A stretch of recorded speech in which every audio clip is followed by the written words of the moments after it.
The next time you're stuck in traffic, think about the lifestyle choices you've made. The car payments, the house payments, the pressures of your job, add it all up and then see if the choices made by one woman from Shelton sound appealing. She lives in a tree, works less than 3 months every year, and has the richest lifestyle she can imagine. Cairo's Todd Pottinger has the story. The fables tell us about castles in the air. I love it in here. I've been here. Beth Rossow built her castle in the trees, all by herself. We're going into the bedroom, otherwise known as the inner sanctum. Just like 3 other tree houses Beth's built before, It's small but cozy. she scavenged scraps of wood for the frame and the walls, and it doesn't leak.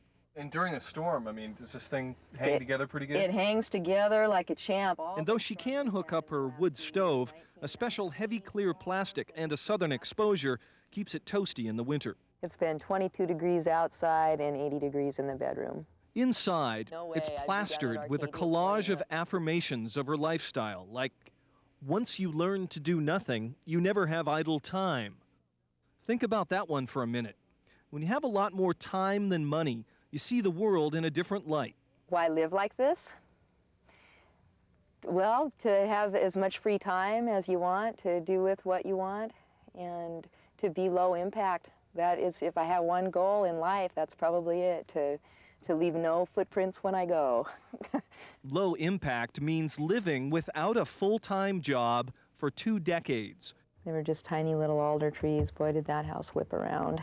For 6 years early on in her treehouse career, she survived comfortably on just $20 a month. For my entire life, I've never felt a huge want or a drive to get this or get that, or if I only had this, I'd be happy. I never ever had that thought. But 20 years ago, at the age of 19, Beth did have other plans. Her dreams of a promising tennis career that died with an injury to her shoulder. That summer, Beth built her first true treehouse home. That was the cutoff point, I think. Definitely. She tried that lifestyle and looked at the people that were into this sort of thing, but she cut it off just like that. Still, Albert and Eileen Rossow never imagined their daughter growing up quite like this. She is one of a kind, and she just loved what she's doing, and I wish more people could do that. Homely.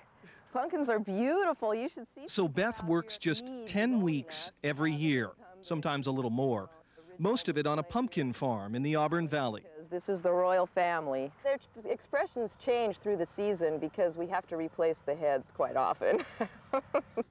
Schultz's Pumpkin Palace is Beth's ground-level home during the Halloween season. Are you planning to get a pumpkin today? Yeah. Okay. Sort of a pumpkin Disneyland. Probably the biggest thing I've learned is that there are little areas in the normal mainstream that need to be filled in by people who have large periods of time free. Eat. Yeah, it's eating. And probably another huge lesson is that there's 2 ways to get rich. That's either to get more or want less. The Schultz family's invited Beth back every Halloween season for the past 12 years. Devon Schultz considers Beth a true friend. She kind of takes life as it comes to her. She doesn't, stress out about having to drive to Seattle every day to go to work or be able to walk in a room with every color paint sitting here in a jar and brushes beside it and cardboard forever, and God, I could just go wild here. There's a bit of the kid, the tomboy, and the loner in Beth, but on a stage far, far away, one man waits. Gino Lucetti, the opera singer Beth met on a hiking trail 6 years ago.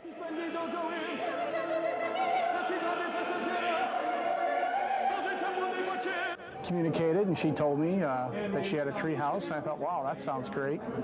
It's the kind of thing that people always talk about wanting to do, but never ever do. Well, and she's somebody who actually does it. But Beth can be tough to catch.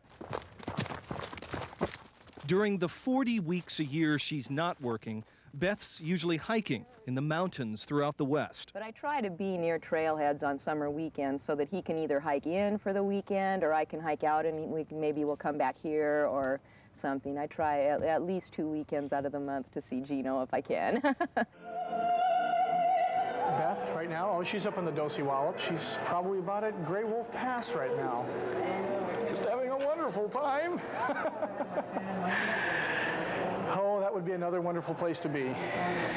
In a 6-year long-distance relationship between Seattle and a treehouse somewhere on the Olympic Peninsula, Beth's made good use of her free time. These are the roles that he has been in different operas since I've known him. These little Gino characters all started as pumpkin gourds on Schultz's farm.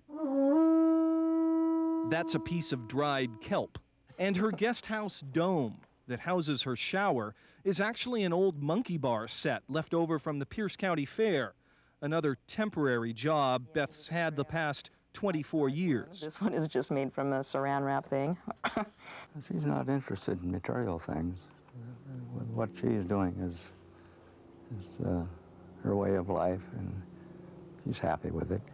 My real home is the world. It's outside. Beth says her lifestyle has made her so perceptive, she can lie in her treehouse at night and listen to the slugs and the spiders move across her floor. And in the wintertime, I can just come here and nestle in and just be hibernating. I just love that. Beth Rossow sees her life as an unfinished biography, a story about a woman living on her own terms, at her own pace, in a house in the trees. They say home is where you hang your pack back up. Todd Pottinger, Cairo News, somewhere on the Olympic Peninsula. Beth now makes a bit more money, about half of what the state considers poverty level, and she does have access to electricity through a 500-foot-long extension cord, but she says she rarely has a need for it.